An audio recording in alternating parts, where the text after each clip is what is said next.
try that again. So good morning, everyone. Welcome to the MBRC new grantee training session for our 2024 spring round awardees. Just going to give it a couple more minutes for people to get in the door and get settled in. Just a couple reminders, plenty of Q&A sessions built into today's session, but during the course of the presentation, just ask that you keep your microphone muted. The camera is optional. And we will get started in just a few minutes.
Casey, can you confirm that you can see my screen, please? Bingo. Did you say yes? Yes.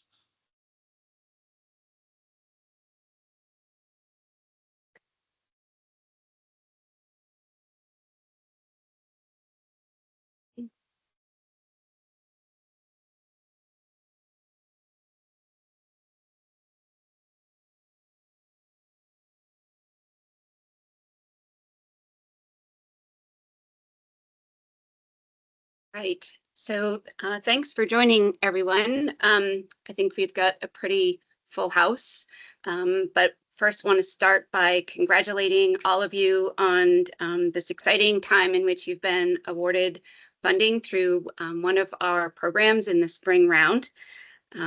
We recognize that the spring round was filled with some challenges, exciting, but also nerve-wracking at times, being that we brought on a new grants management system, and in real time, we were sort of learning and teaching in the same, literally in the same days.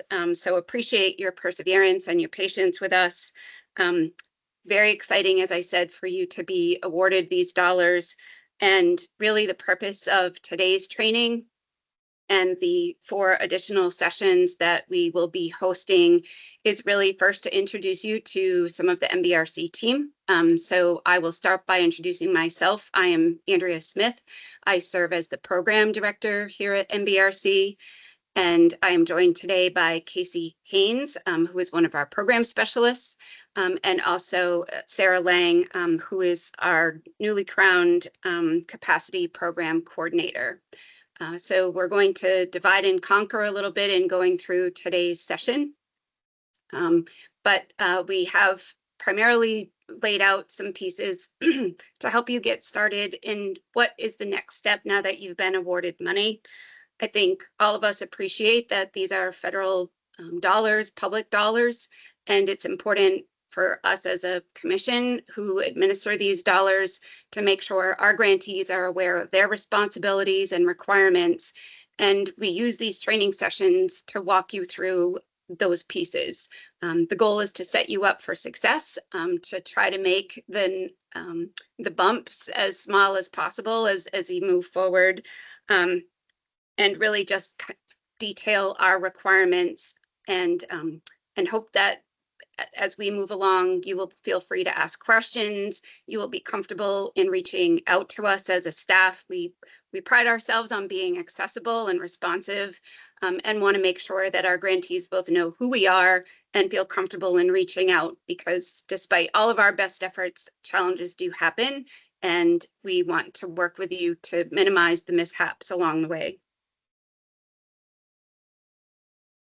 Just a couple of housekeeping reminders. So we are recording today's training session. It will be shared with you. We will be, as I mentioned, keeping folks muted during the training, but we'll offer up plenty of times for question and answer where you can come off mute. Again, cameras are optional. You don't need to introduce yourself in the chat. If you did, that's fine. But I would say unless you are having technical issues, we are primarily going to use those Q&A times for question and answer versus the chat function. With this type of large group, it can be a little bit overwhelming. But we do know who has registered and who attended, so we don't need you to introduce yourselves as we originally thought we would when we put these slides together. There will also be the PowerPoint that will be shared, and we're going to walk through a number of different resources, and all of these will be made available to you. So if there's someone on your team who couldn't join, or somebody down the road or you down the road want to go back and review it, this slide will be recorded and available, as will the training sessions that we'll be hosting over the next 3 to 4 weeks. We started with the congratulations and welcome. It's exciting time both for you and for us. We always say, like, when we get our round of awardees, there's this kind of like new excitement that builds for us, and knowing that people are really excited. We live in these communities that receive these dollars at times, and it's pretty cool to see all of those pieces in motion. We also recognize it is no small task to get awarded money. So the congratulations is heartfelt. I mentioned we're going to talk a little bit about next steps. So you have received your award letter, and now you're probably like, well, now what do we do? We get that a week can feel like a really long time, which is why we hosted this welcome session pretty early on after making those awards. So there was a touch point for us, and you folks knew we hadn't forgotten about you, and we do have a plan for you and keep you moving forward as promptly as we can. So today's session, we'll talk a little bit about next steps for your award. We will talk a little bit about sort of the grant life cycle. We are at the very beginning stages of this exciting time in your grant. Casey will spend a little time talking with you about our grants management system. I know some of you may have had some challenges in updating authorized official information, or might have been asked to correct or resubmit some application support documents. And so we will just kind of review where those live, and I expect that during that session, most of what we go over will be from your questions, but we do know there's a few items that gave people a little bit of hiccup. Sarah Lang is going to speak with you about the role of a local development district, or LDD. In this world, everything has an acronym, so we will try to say what it is before we use the acronym. I mentioned Sarah has been recently moved into the capacity coordinator position here at MBRC. And for those of you who are Catalyst awardees, if you are not an LDD yourself or a unit of state government, you would have had to request a waiver from the LDD requirement. So by statute, MBRC is required to build capacity at a state and regional level. And one of the ways we do that is through our local development district program. And we require our Catalyst grantees to utilize and contract with an LDD for grant administration assistance. Some of our larger communities or organizations that have capacity and federal experience may request, they had the ability to request a waiver before you were awarded money. And we don't make that same requirement in our forest economy or timber for transit programs. However, we always reserve the opportunity that if we feel like a grantee is kind of struggling and could really use some additional one-on-one assistance beyond what we're able to provide to our roughly 350 open grants, our LDDs are an option for us. But we will talk a little bit about what the role of an LDD is in the program. We will wrap up with some final Q&A. There'll be Q&A multiple times throughout that agenda. And then we will give you a slight review of next sessions that we have planned. So if you did not see them already, we do have them posted on our events page of our website. So each session requires registration. If you go to the program page, there's also a link, so you can get there a number of ways. But we do have the 4 additional sessions lined up. Each are covering some different topics associated with your award. And then at the end of this PowerPoint, which I mentioned, we will share, there are some additional resources that may be of help to you.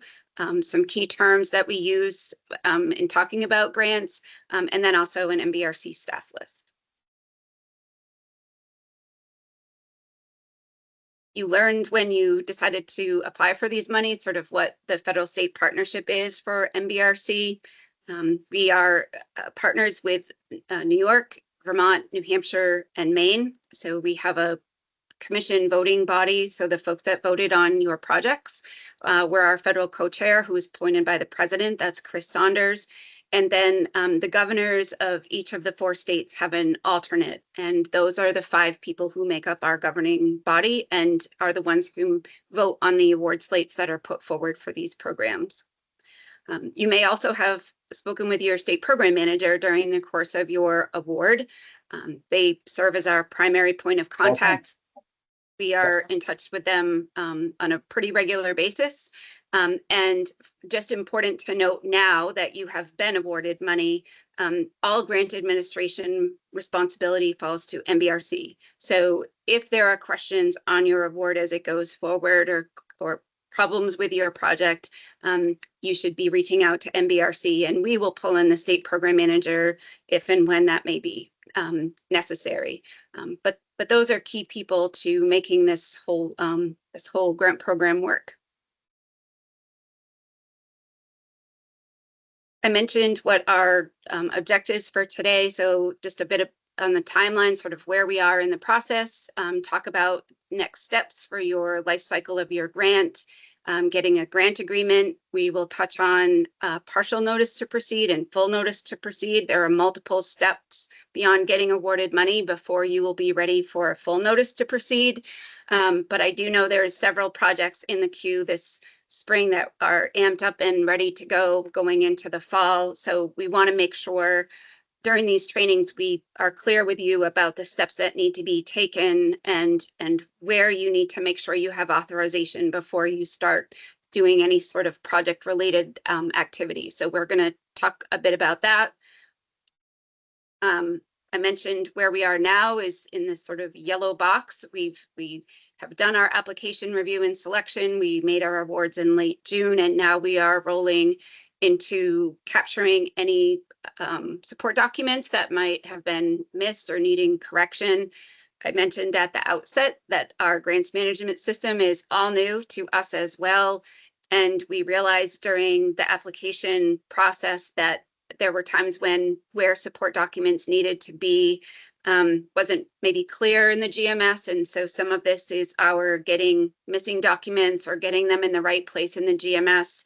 There are multiple required federal application support documents that we need to have on file. So while we are doing these trainings, we are chasing those pieces of paper and missing documents. We'll be running training sessions. I believe we have obviously one today, another one next Monday. I think there's 2 next week and then 2 the following week. So between now and August 1st, we're going to have our 5 sessions that are going to talk about the spring round. That will make up your new grantee training for the spring round. behind the scenes, we will begin to obligate federal funds for your project. We will be preparing grant agreements, which serve as the contract between MBRC and you as our grantee. And behind the scenes, we are also conducting NEPA review. Project performance for our spring round is scheduled to begin August 1st. We will talk a little bit about what a project performance period is. And we do provide our grantees a year from date of award to get to a notice to proceed. So that includes completing NEPA, securing all your matching cost share, getting your contract with your LDD. So there's some steps that need to happen. And I know it probably is like, well, why would it take anybody a year? Unfortunately, sometimes it does. The good news is that we allow for 3-year performance periods, but do hold our grantees to getting that notice to proceed within a year. So that's just a little bit about where we are now. I mentioned the different phases of our grant life cycle. So this really is just a kind of a, I don't know, a little bit of a picture of where we are when we talk about the life cycle of your project. We are at that sort of project initiation phase, so just in the second bar. And we will be talking about these various pieces around project implementation and project closeout are part of the sessions that we will be covering over the next couple of weeks. So we are not covering all of these pieces today. So don't panic there, because it's a lot. And for those of you who maybe have done these trainings before, we actually did everything from start to finish in one session by state, and decided it might be better to give you a lot of information broken out in a little more manageable bite-sized pieces. I'm just going to pause here for a second. At times I'm hearing a little bit of feedback, so if by chance you unmuted yourself, if you can just make sure that your microphone is off, and that would be really helpful. Thank you. Another little graphic of the same place where we are, and this yellow highlight is where we are in the process. And you all have your notice of award. So that is what you received from us in late June. I talked about us now moving toward getting the missing application support documents. So those are documentation that we need to have on file in order for us to then move to creating a grant agreement and obligating federal money. So the notice of award is really step one in a multi-step to get to a notice to proceed. So we will say this multiple times in these trainings, but it's really important that our grantees not commit or expend any project-related dollars. So that includes the funds that you may be securing or have already secured to serve as your match and cost share to your MBRC award. Critically important that you don't commit or expend any of those dollars before you have authorization to do so from MBRC. And for us, that sort of green light to begin all project-related activity is a notice to proceed. So we want to make sure that you are, even in your excitement of getting to move forward, that you don't start committing any funds. So that would be something like, securing putting something out to RFP and selecting a contractor and like signing a contract. That is considered a commitment of funds, even if you've not paid that person any money. So it's both commit and expend. So if that happens, that deems those project costs ineligible and they would have to be removed. This often happens in the engineering space or architecture and engineering space, where people are anxious to get design specs or secure a contractor, recognizing there's a lot of places where getting people have a long lead time and wanting to get on someone's schedule, but it can be detrimental to a project if you sort of overstep and commit these dollars before you have authorization, because it would remove those projects from being eligible under our program. One of the documents we asked you to submit in addition to your award acknowledgement letter. So just a reminder here, if you are the authorized official for your project and you have not yet acknowledged your award letter and submitted the ACH form, which is the form that sets your entity up to receive federal dollars in our federal system.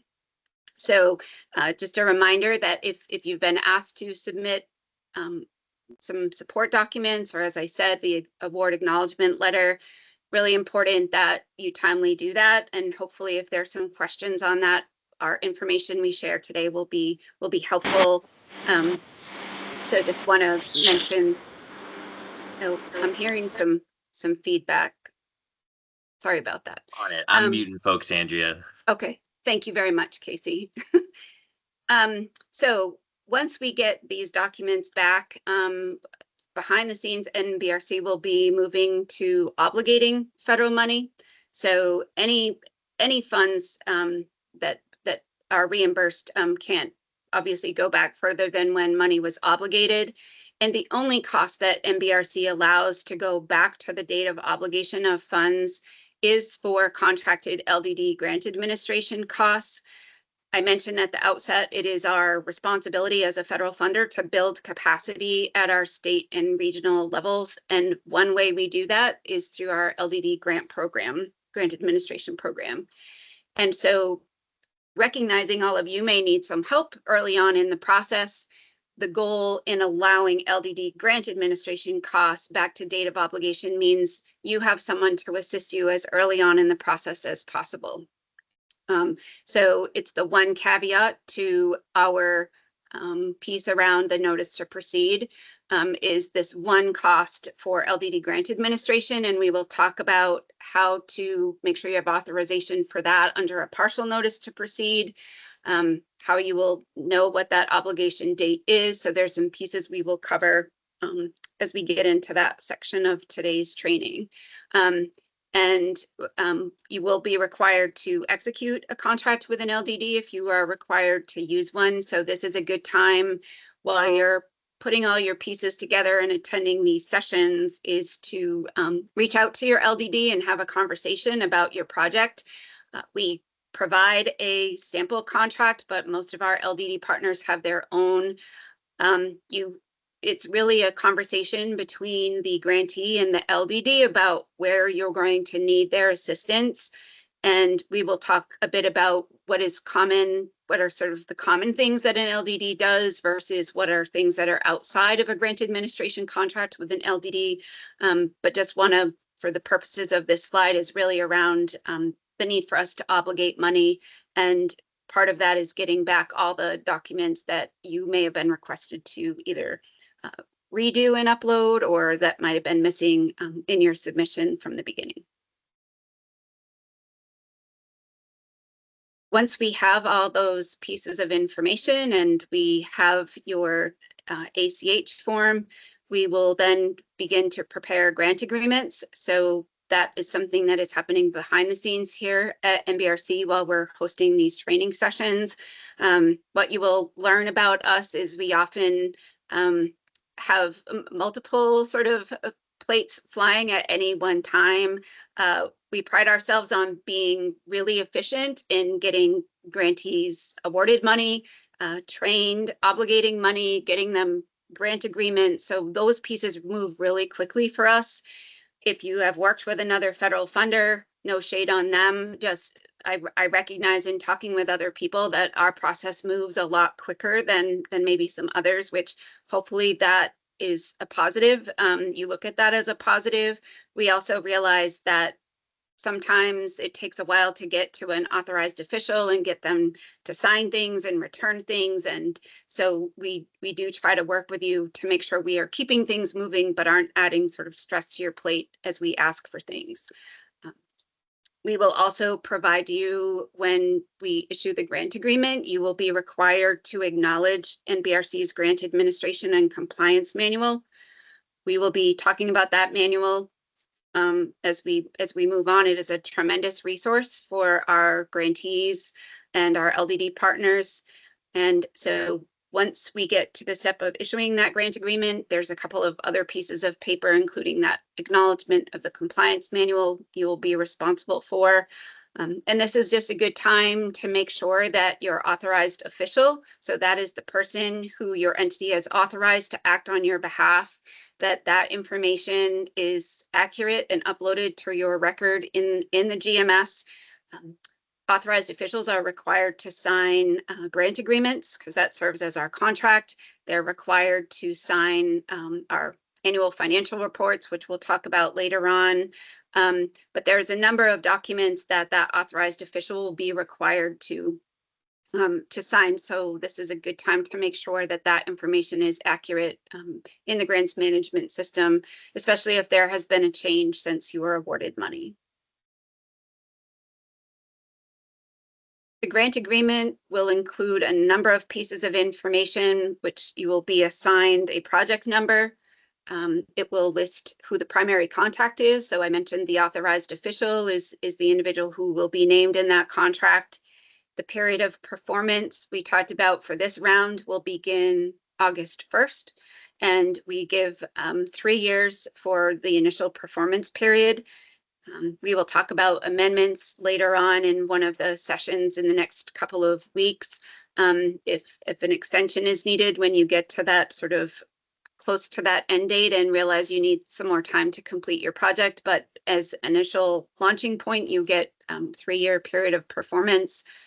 It will also include your grant amount, and grant amounts cannot be increased for any reason. So if your project ends up having cost overruns, that is not something that you could come back to MBRC and ask for more money. It is capped at the grant award amount. So those overruns and that type of information or those challenges when they occur will need to be made up by your match and cost share.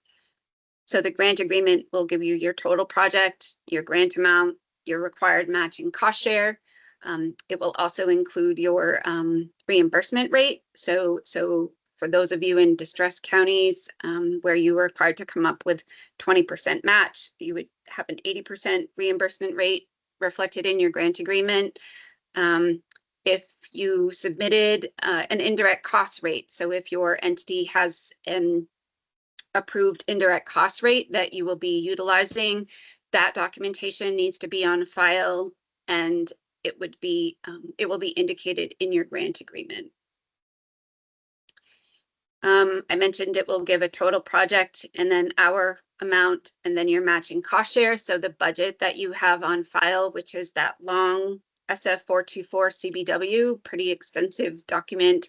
So that is something that we want to make sure is correct at all times. And again, we know things change, and we will be talking to you about how you will address those type of project changes when we get into the session on amendments that will walk you through the different types of project changes and the documentation that you will need to make sure you provide. And then there's numerous grant provisions that are outlined in that grant agreement. It is about 14 pages long, and I would say the first is kind of a cover page and the last is a signature page, and everything in between talks about all of the different requirements of you as a grantee. And I mentioned what we really try to do in these training sessions is make sure you understand those requirements so that as you look at a grant agreement and you read the different provisions that are in there, you understand what they mean. And that includes things like our Build America, Buy America, relatively new requirement for us as a commission. But also when we talk about procurement, some of those common things that hook people up. And as I mentioned, we have several sessions, each breaking down some of the grant provisions that you will see in that grant agreement. A couple other things to be mindful of if you are using our dollars to either purchase or improve real estate. There are some additional requirements of you as it relates to the use of our dollar.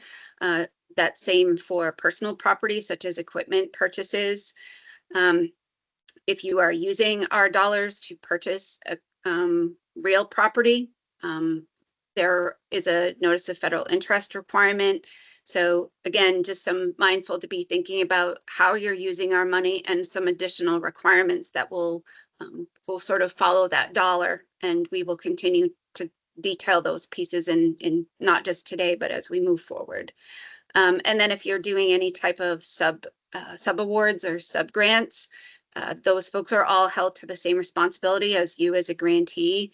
And that is something that you have to have MBRC approval to subgrant our dollar. So just things to keep in mind as you're kind of understanding what your next steps are and things you need to be aware of.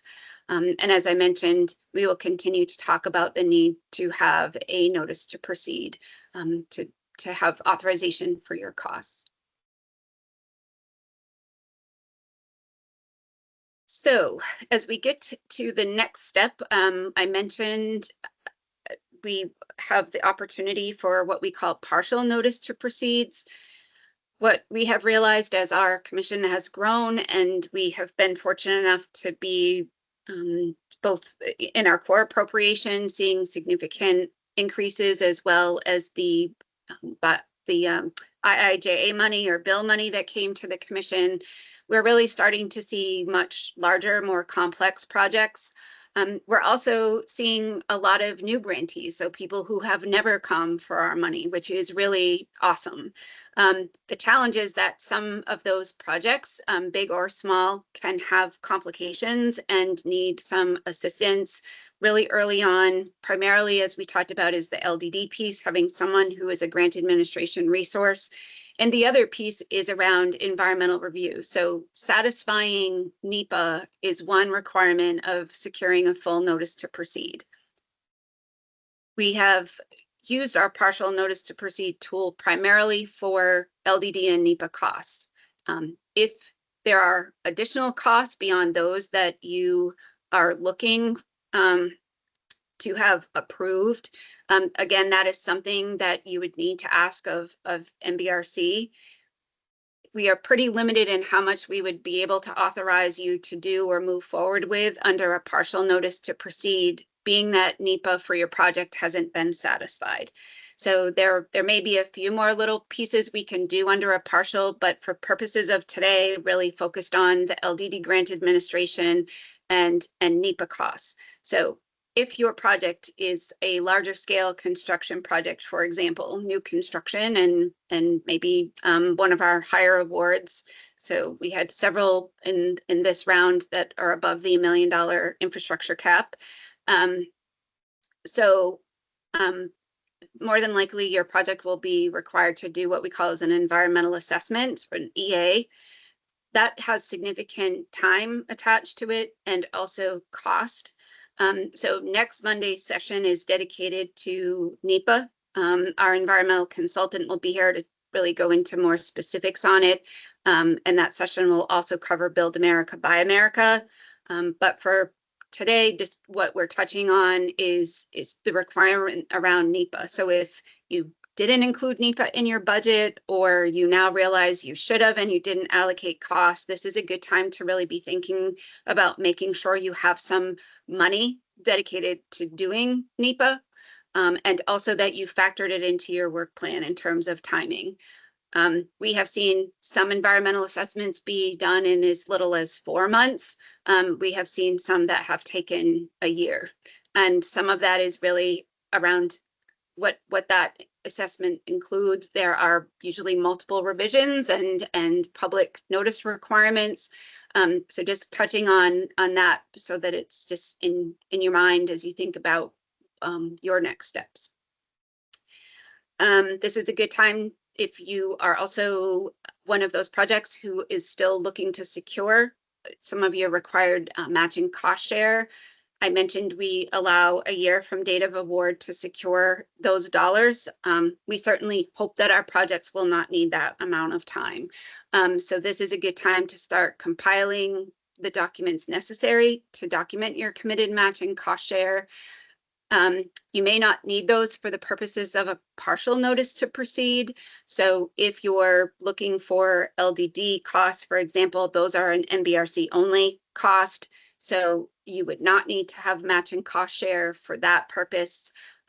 But for instance, in NEPA, if some of those costs in your budget are for MBRC and some are coming from match and cost share, as you secure a partial notice to proceed, you would at least need to say to us and document to us that you have those dollars available and committed matching cost share while you're working on getting the remainder of the dollars available for the full notice to proceed. And we would also require an executed LDD contract if you're seeking LDD services or LDD costs under a partial notice to proceed. So under a partial LDD grant administration costs, that is 2% of your MBRC award. We allow 1% under a partial because those dollars need to last for the entire performance period of the project. We require the executed LDD contract. And then if you're looking to secure NEPA, that would also require documentation of the scope of activity being undertaken, the budget, and the timeline. And I apologize, I'll fix the poor formatting at the bottom. It actually just says that our compliance manual is a really good resource when you're looking for guidance on securing a partial notice to proceed.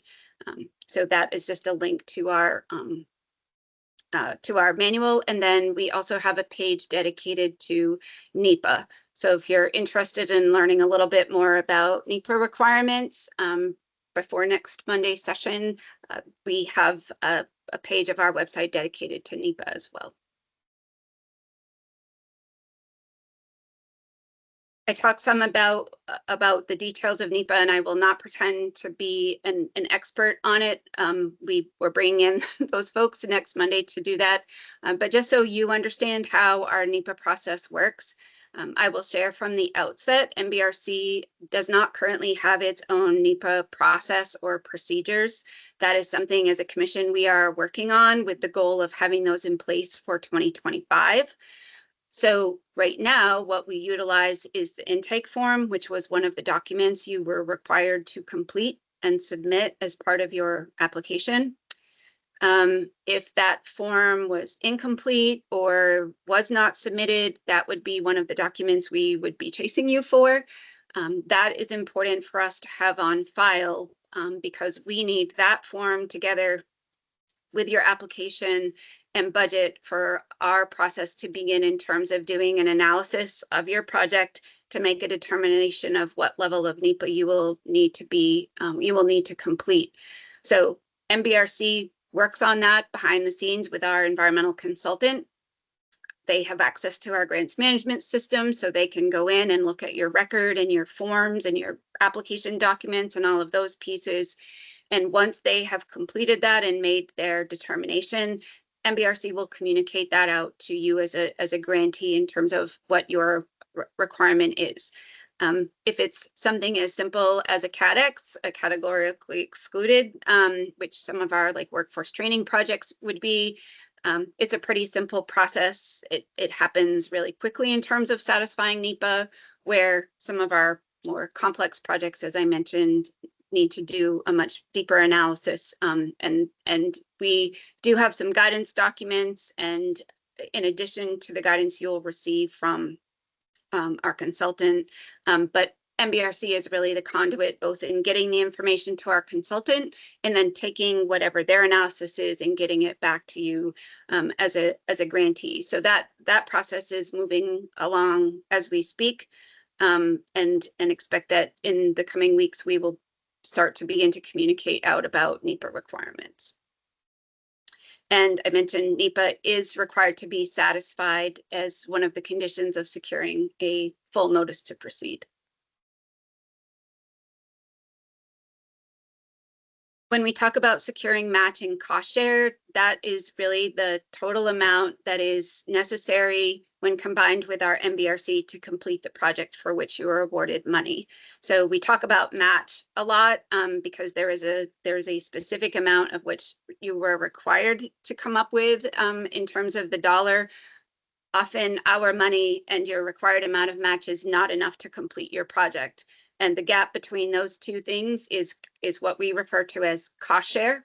So when you are looking at pulling together your commitments to the MBRC award. It would be a compilation of all the dollars necessary to complete that project as you presented to us, and that amount that's reflected in your grant agreement.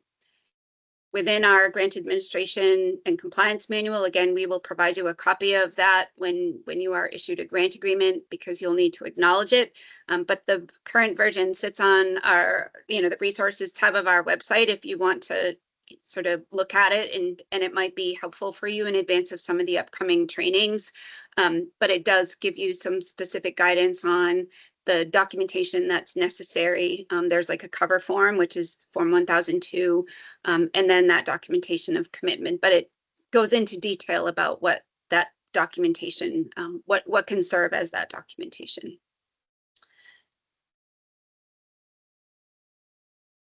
And let's say all of those things go really well. You've returned your form and your award acknowledgement. You've executed your grant agreement. You've got your contract with your LDD.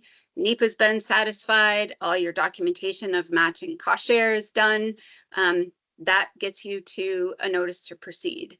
And the notice to proceed is our green light for you to begin all project-related activities. So I think what you probably all get from this is that, yes, getting awarded is really exciting. And now there's a few more steps that you will need to take before you can really begin your project. And with that, I will open the floor to questions for this first segment. And you're welcome to come off mute and ask your question.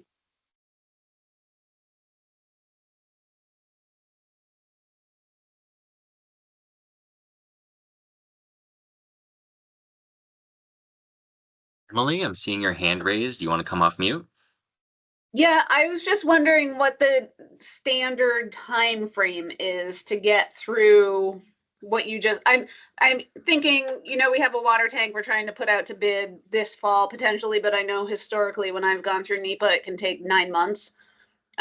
We already have a categorical exclusion for the project, but to get NBRC to review it and determine what our NEPA requirements are, can you give me a guideline of time frame that we can anticipate? Yeah, so it's a little different for every project. I would say, like, if you've already completed a NEPA review for another funder, state or federal, that is something else that helps the cause. We have had numerous times when we've been able to adopt another agency's CADEX. So assuming it's all for the same project and scope, then that is certainly a path forward. I would say if it is a CADEX, that could happen in 30 to 60 days. Again, part of this is the grant agreement and obligating money, and we're doing that for all projects at the same time. But I would say in terms of moving through a CADEX is the simplest path forward. If there's an opportunity for us to adopt another funder's CADEX, that helps the cause. I would say at least a minimum of 30 days, at least, for our initial review to be complete. And then from there, it would really depend on if we can adopt, or if you're a CADEX for us, then that would be immediate. Okay. And so is there anything more that we need to do on our end other than submit the NEPA initiation form? I forget the official name for it. Yeah, so the NEPA intake form was a required document at time of application submission.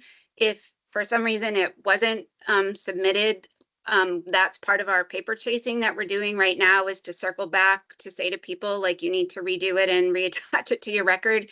If it's there and we have not asked for any other documents from you, then it's sit tight and wait for our review to happen and the guidance on next steps.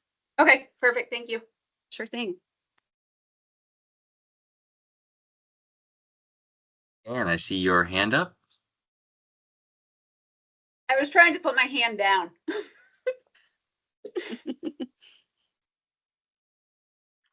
Hi there, this is Anne Langston-Knoll from the Maine Aquaculture Innovation Centre, and it's just a quick point of clarification about the paperwork for the match or cost share. On one of the slides, it said to have that documented before July 1, 2025. and just checking that that's what do you need before we get the notice to proceed if we don't need the full letters before 25. Does that make sense? Yeah, so we allow our projects 1 year from grant award to secure a notice to proceed. We hope that that is not needed, right? I mean, our goal here is to, kind of keep all of you moving and move through the documentation requirements and get you to a notice to proceed as promptly as we can. We allow up to a year, but if you have your pieces all aligned and you have your matching cost share compiled, you can submit that to us at any time, but it does need to be on file in addition to all the other pieces in order for us to issue you a full notice to proceed. So the slide is really meant to say, yes, you do have a year to do it, but that's certainly not what we hope people need. Okay, thank you. You're welcome. It's G. Hi, this is Sumi is the first name. I'm working with the BC&I team in the Schenectady project. 2 questions for you. One is, historically, has New York State seeker ever been used as a way of, I guess, waiving the NEPA requirement? Not that I'm aware of, and it wouldn't be a waiver of the NEPA Sorry, requirement. It would be probably it would be an terminology. adoption. So for us, if there, so not that I'm aware of that we have used that particular funding as a mechanism for us to adopt. That doesn't mean it's not possible. I will say for adoption as it relates to state programs, it really depends on how comprehensive they are. And again, it has to be for the same project and scope that you're coming to us for. But if that information was included in your intake form, then that is something we would pursue in getting an understanding of what you had to do for them. So in that instance, we may reach out and say, can you provide us with X or Y? We may contact them directly. It could go a couple of different ways, but it's certainly a possibility, but I'm not aware that we have used that to satisfy our requirements in sort of adopting that particular funder's NEPA. Is it something that we should probably just address on next Monday's call with the NEPA expert? So next Monday will not be project specific. It's Okay. really intended to give you an overview of what our requirements are and some of these questions around, timing and cost. If the information was included in your NEPA intake form, then I would say probably sit tight and see what that review comes up with and our next steps. If it wasn't included in your NEPA intake form, then I would suggest that you edit it and reattach it to your record in the GMS. So we are aware there's another funder for which you may have satisfied some environmental review requirements for. Okay. Yeah, and just to be clear, that's not for a grant. That is seeker is something required in New York State. It's the environmental review process, so it's very similar to NEPA in some regards. I just don't know if there's anything over and above that NEPA requires that seeker doesn't already cover. Yeah. And then the follow-up question I had was, so let's say hypothetically that we're still waiting we have to go through NEPA, it hasn't been done, and we end up having to spend 10 grand on an architect because we have to, just because of timing reasons. Then you made a comment, I just want to be clear here, would it not go towards the grant, towards the overall budget, or would we potentially be disqualified altogether? The cost would be disqualified. Okay, that's fine.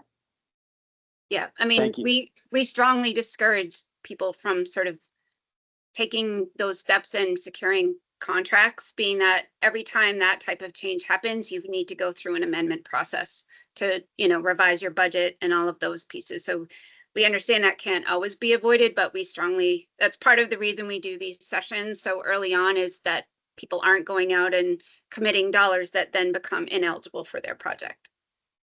Understood. Thank you.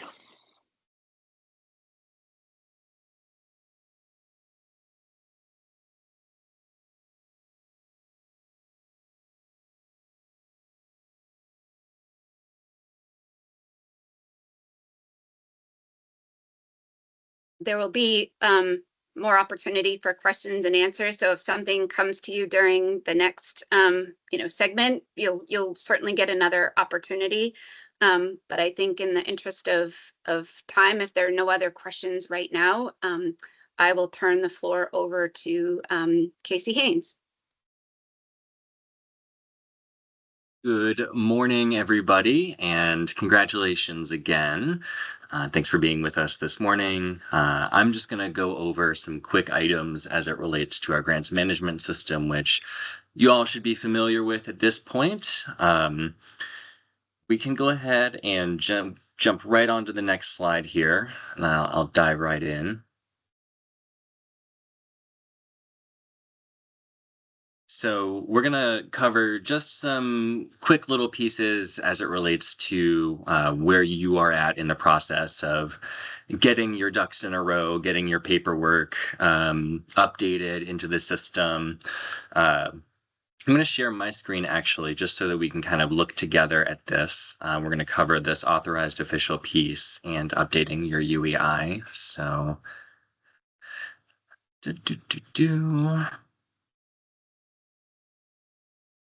Awesome. All right, can we see my screen over here? Great. So I right now am in our test portal. So if you see something that looks weird or different, just kind of keep that in mind. I have just logged in as my sort of test grantee account here. So this is more or less what you see when you log in. For these first two pieces, this authorized official, there are sort of two places in the system where the authorized official information lives. As you were submitting your supporting documents during the application, there was a Forms and Files tab in your application. You uploaded your authorized official resolution. That was the document giving your authorized official signature authority, that sort of thing. Where that person lives within this sort of interface of the system is on your organization page. You can see, that's how you can see who is listed on your of your organization contacts, who is the person who has that signature authority. So the way that we look at it is we want the person who is listed in that authorized official documentation that you uploaded to match what we have right here. So if, for instance, so just so you're aware, if someone else other than the authorized official for your project created your organization's account in the system, chances are whoever created the account is going to be listed here. So if that needs to change, just let us know. We have to change that, which we can do pretty quickly from our end. So that's that authorized official piece. And then we're going to go down to the UEI piece. So this actually, this little test organization doesn't have it verified yet. I'm not going to go into full detail on this because we do actually have a good resource linked in the slides on how to update that. So you can also find that on our website under resources administration. Got some good step-by-steps on how to edit that and verify that. You can see it's pretty quick if you haven't done that already. Those are the two main pieces that happen from your organization account, organization profile over here. And let me see here. I'm going to just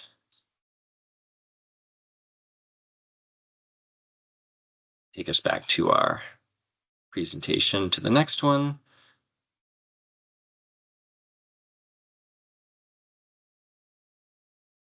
Great. So we're going to look back at those application support documents. If you've been asked to update information about your budget or other items over here. So what we can do now is, you're probably all familiar with getting some familiarity with navigating around through this system, going to this applications tab, and you won't have as many listed here, but you'll find the one that is appropriate and click there. That brings you into, sorry, I've had, my cat invaded my desk over here. Here we go. Right, so you can find your records through applications, finding the right one, clicking on that view icon. Every record in the system, though, has a little number associated with it. So you can see these EGMS ID numbers. You can always, if you happen to know your application number, you can just type it in and it'll pull it up for you there too. So just that quick refresher on navigating through. If it's been a minute, and then a lot of these forms and files information will live in here. If you need to update your budget, that'll live in here. So we want alignment across a couple of different spaces. So, we want this SF424 CBW budget spreadsheet that you uploaded. All those high level numbers should match with this budget table in here. So especially if your award amount has changed or something has changed as a result of the various reviews and negotiations, making sure that you go back in here and edit to make sure those numbers line up.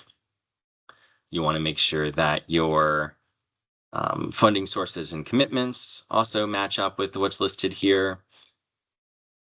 You can, if as you're working through that, you've been directed to update some of that budget information, you try and submit it, you're finding you're getting some kind of error or something like that. Probably the quickest way to troubleshoot that would be to go back to these GMS guidance documents here. We've actually got some common error messages that you might find, especially as it relates to the budget here. So you can just click on that and it'll take you to exactly what that issue is and then some steps for resolving that. So hopefully we have some good resources for you to get all those, get those changes in so that we can move on to the next phase here. I'm just making sure I'm not missing anything. So if you were directed to include some NEPA or LDD costs in your updated budget, again, that's just a matter of going into those places and revising those documents, re-uploading them, that sort of thing. If you have questions about that, of course, you reach out to us. Your program manager can help you with some more detailed information about what they're looking for. So with that, I'm going to just end my little section here. Go on to some Q&A. I'm going to stop sharing my screen. And let's see. I can take any questions. It looks like, Eric, you might have your hand up. Yeah. Hi, Casey. Can you hear me okay? Can indeed. Hi. Good morning. Coming in from the Paramount Theater in Vermont. Thank you for all this great info. Real logistical question here, and I think this is the time to ask it, and probably is likely user error. We have a couple of false start applications within the GMS that is somewhat clogging that home screen, and I don't quite always know which of the applications I should click on. From the application pane that you just shared your screen showing us, can we delete those false starts to not confuse us any further? I'll pull this back up here too, so that we can look at this together. So during the actual application phases, I know you definitely have the ability to withdraw any kind of duplicate applications that have been created. One thing to, I mentioned maybe writing down this EGMS numbers, making sure that there's awareness among the team, which numbers should be used can be helpful. You can also look at this status one here. Your The one that you would be working on would be probably at this point in time would be listed as like negotiation initiated or something like that. And the ones that you don't want to go into and work on and get lost in will probably say something like created, because that's just sort of gives you a sense for where along in the process. So that's kind of some quick shorthand. I'm not sure off the top of my head if you can withdraw once the application window has closed, is my only my only piece there. You can also sort of do some sorting up at the top here. So if that created one would show up in your drafts, but only the one that you submitted to us would show up in submitted here. Okay. All right. So we're comfortable just leaving them there, and we'll navigate as you said. I appreciate that. Thank you. Absolutely. All right, Jennifer. There, I always have to check and figure out where to unmute in these different opportunities. So I'm working with someone who received notice that they need to make sure that their sources of funding table matches up with the budget, et cetera. So we went in the other day to try to make changes on that so that we could make sure that it aligns. And it may just be brain fog, but I could not find where to edit the sources of match table. Yeah, so typically under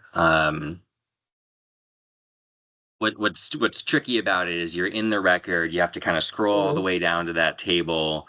But the button that allows you to sort of like edit and work in that record is up at the top right of the screen. So you might have to click edit at the top right and then scroll So down before we you can tried work that. on that. We tried that, and it still did Oh. not bring up those fields to edit. It led us to the budget table, but not the sources of match. Interesting. It could be a situation where we maybe didn't give you enough permissions to edit that table. So if you could just shoot us an email, that would be helpful, and we can do some troubleshooting on our end. All right. We'll try it again just to see if, like I said, maybe it was brain fog. If not, we'll shoot you a message. Thank you. Perfect. Shane. Hi, this is Shane, BCNI. We were able to edit the budget table and SF424 CBW. We were not able to make any changes to SF424. Did I miss something, or is there a way to do that, or do you have to give us permissions to do that again? And that SF424, that's that kind of built-in form in the system, right? Is what we're looking at? Okay. Yep. Yeah, I think without we could that's the sort of thing where we might have to do a little bit of offline troubleshooting, and as it relates to whether it's like us needing to give you more permissions or that sort of thing. Okay, thank you. Absolutely.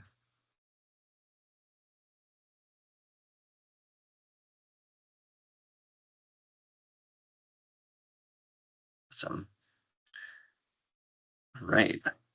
Well, if anyone has any more questions about the grants, the sort of technical GMS side of it, feel free to jump in now, but this won't be your last chance. We're available and happy to answer any questions as they pop up while you're doing this. So I will go ahead then and turn it over. Let's see, is it Sarah that's right after me? It is. Fantastic. So I'm going to turn it right over to Sarah Lang. Thanks, Casey. Hi, everyone. Sarah Lang here. I am the newly named Capacity Program Coordinator for NBRC. And I am going to review roles and responsibilities of your local development district. Next.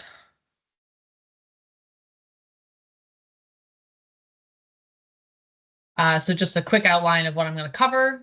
First, I just want to give a high-level outline of our role in building capacity in our region, and I'll go over those 3 bullet points under that. Also talk about understanding the role of your local development district in grant administration, as well as learn about how the roles differ between grantees and LDDs when it comes to grant administration. Next. So capacity has been on the minds of NVRC for quite a while now, and we've been slowly ramping up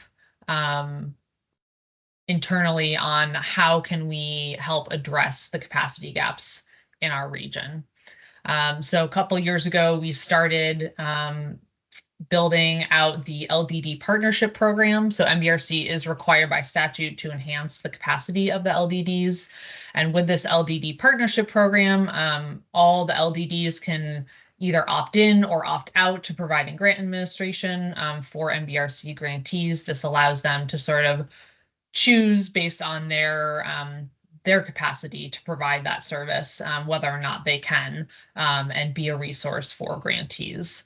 And part of opting in as an LDD, they are required to attend quarterly trainings, which helps them stay up to date on policies and procedures so that when they are assisting you with your grant, they have the most recent information on how we kind of go about things. Another thing that NVRC has done to help address capacity gaps in our region is create this new full-time role, this capacity program coordinator role, which I just started on January 1.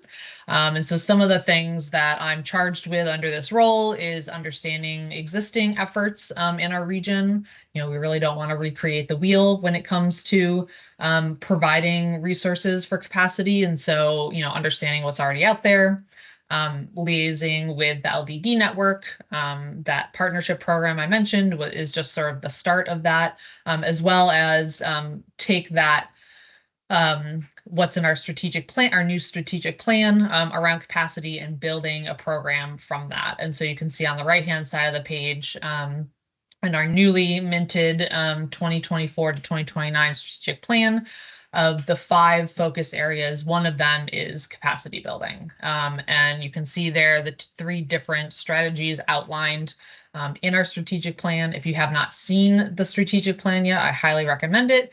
And so those are some of the things that I'm going to be hoping to address in this new role.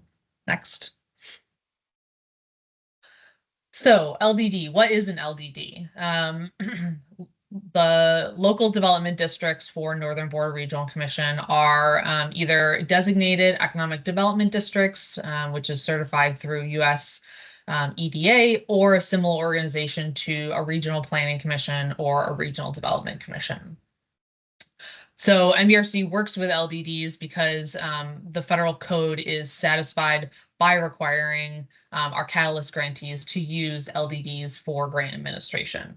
The caveat to that is you do not need an LDD if you are an agency of state government or you have applied for and received an LDD waiver. And that happens very early on in the process. So if you don't have a waiver, you will need, at this point, you will need to utilize an LDD. Next. So we really wanted to just give a clear outline of how the roles differ in grant administration between you, the grantee, and your local development district. So as the grantee, you're responsible to adhere to federal regulations and the grant agreement requirements. You're required to contract with the LDD for grant administration. You need to provide a copy of that contract to NVRC, and that's one of the things you need to provide in order to receive a notice to proceed. You need to send all of your reports to your LDD for review, and then the grantee will submit those reports after the LDD reviews them.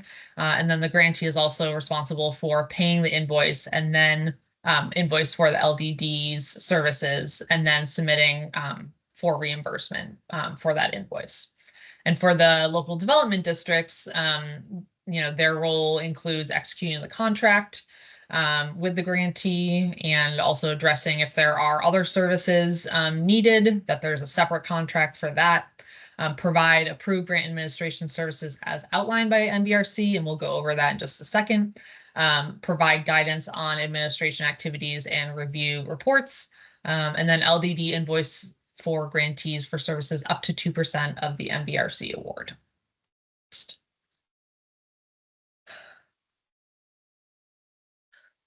So what we consider to fall under grant administration services are the following 5 things, which should be outlined in the contract with your LDD. And I'll go into each one of these in a little more detail. General assistance, quarterly progress reporting, reimbursement requests, annual financial reporting, and closeout and final reporting. And if you or the LDD are looking for a sample contract, we do have one on our website that you could use to get that started. All right, I'm going to go into each one of these a little more detail. Next slide, please. So we sort of split the general assistance into 2 phases. General assistance before receiving a notice to proceed. So the LDD can help with documentation needed for obligation of federal funds, resources to complete NEPA, as well as everything else that is required to receive that notice to proceed. And then during the project, after you've received that notice to proceed, they can provide guidance on procurement of goods and services, reimbursement, reporting, and documentation required to amend a project, as well as project closeout. Next. So with quarterly progress reporting, LDDs can help ensure that you are preparing and submitting all of these reports on time. Quarterly progress reports are really important because if you are out of compliance, so if you're late on any of those, we will not reimburse anything. You need to be in compliance with your progress reports as well as anything else before you can receive any funds. And so please note that quarterly reports must be filed from the start of the project's performance period through closeout, and that's regardless if any work has occurred. So, you know, oftentimes you see grantees in these first few months or half year of the project not submit progress reports because they think, oh, we've not done any work yet. We're just doing the paperwork to get, you know, the notice to proceed. Regardless, we need those quarterly reports, and we will let you know if you know, try and ask for reimbursement. Hey, you're actually out of compliance and we need to get those filed. So LDDs, you know, can really help you sort of stay on task with submitting those, along with reimbursement requests. So LDDs are a great resource for filling out your SF-270. If you've not had a federal grant before, these forms can be kind of wonky, and your LDDs have been doing this year after year after year. So they're definitely a really good resource to filling that out. And they really should be reviewing those SF-270s for accuracy, making sure it's within the approved budget and containing all the necessary documentation in order to receive those reimbursement funds from MBRC. Next. I think there's one more. Thank you. And then the last 2, annual financial reporting, you'll be required to submit an SF-425 annually. And so the LDD can help ensure that you are preparing that and submitting that on time. And they cover the federal fiscal year, October 1 to September 30, and are due by October 30th. So your first SF-425, actually, Andrea, correct me if I'm wrong. Will it be next year or will it be this year?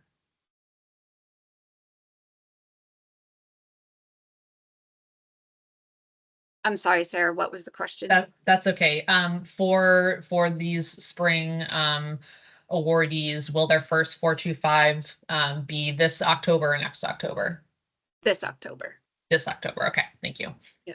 And we'll cover that. Yep. I think next week is I think one of the segments is reporting coming up in the next week or so, and we will talk about like their first date for both quarterly and annual, because it is a little wonky with this round. Yes. Yeah. Yeah.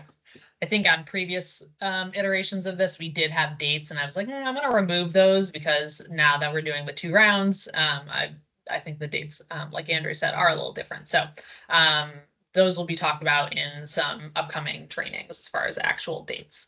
And lastly, the LDDs can provide oversight to you guys in submitting all the required closeout documentation, It's really important that this is done in a timely manner so that projects aren't really drawn out, and you get sort of the rest of the funds, because we do withhold 5% until we get all of those documents in and completed. And then they can assist you with establishing a process to meet the reporting requirements. There is a form, GPRA, that we ask for at closeout and then 3 years after reporting. And so it's about performance metrics. So they can help you sort of figure out, how do we keep track of these metrics over these 3 years when we have to report on them again. Next slide, please. So just a note on the LDD compensation. As I'm sure you're all aware now, they're compensated for grant administration based on the formula of 2% of the MBRC grant award. It's important to note that LDDs are reimbursed based on the amount of work performed, so it's not a lump sum, so the LDDs will not be invoicing you for all 2%. It'll be based on whatever work is performed in that period of time. So LDDs will invoice you, the grantee, you'll pay them, and then you'll submit that invoice in one of your reimbursements requests. And this 2% should be reflected in your SF42 for CBW. Next. Just some best practices. LDDs, will work with the grantee to set up contract for services after the funds are obligated. LDDs, when they're invoicing you, should really reflect detailed information, so date of service, time, brief description of work. And we always recommend including balance information just to communicate remaining funds available on the contract. Like I said, LDDs will invoice the grantee for their services, no lump sum payments, and LDDs should notify you, the grantee, if they're adding any indirect costs to salary and fringe. I believe that is my last slide, so happy to answer any questions related to working with your LDD.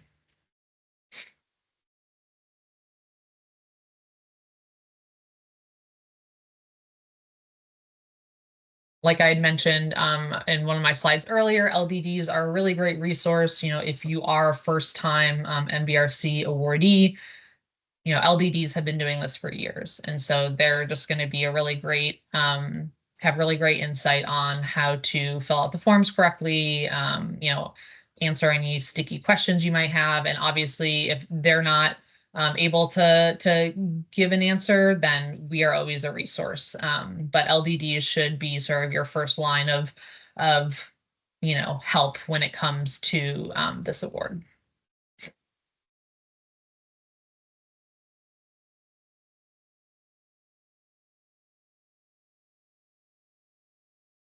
Great. Thank you, Sarah.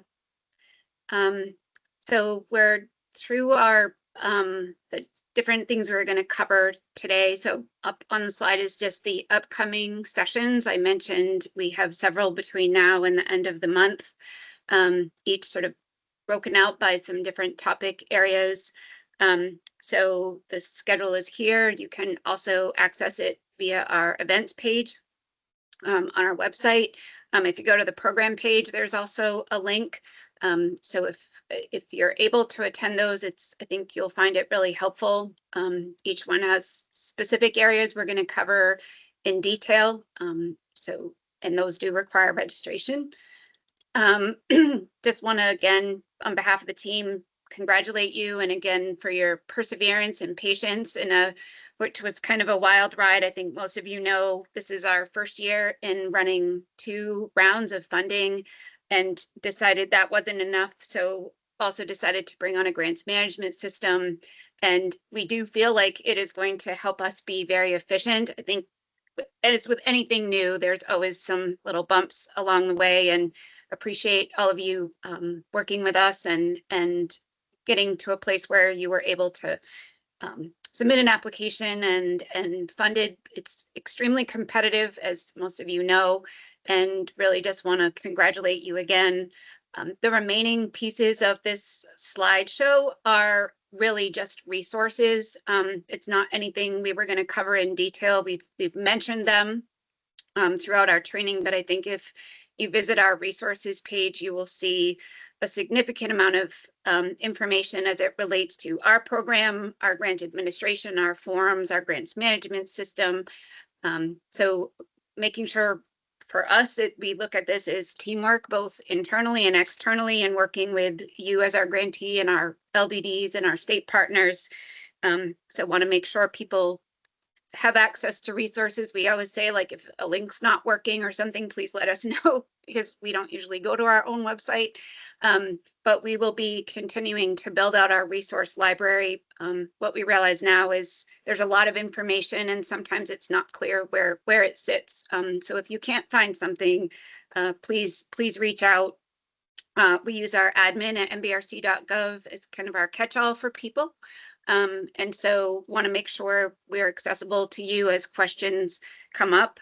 I would say if you have very specific, project-specific questions, best to use the admin email, and we will get you connected. If it's not Casey or I, it may be a program manager, depending on the nature of your question. But I think the sessions are really intended to be broad in scope and not kind of get too far in the weeds on any one specific project.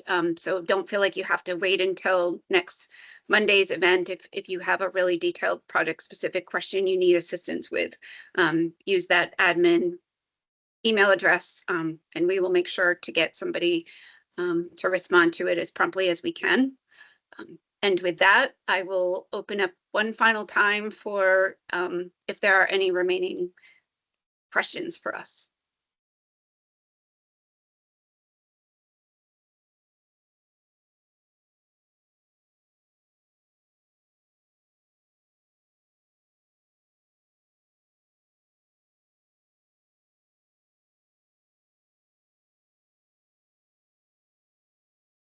All right, well, I will thank you once again for your time, and I hope you all have a great day. See you soon.